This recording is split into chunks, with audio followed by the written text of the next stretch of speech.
panday dinadaan.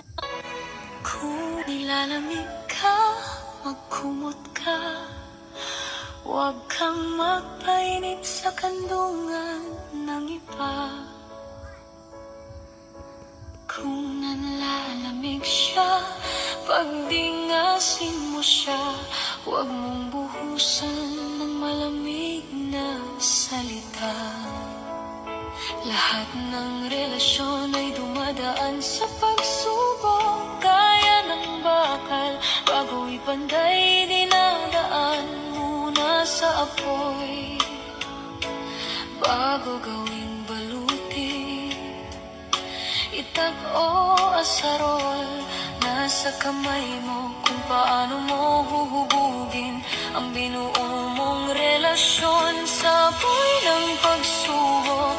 Ang pag-ibig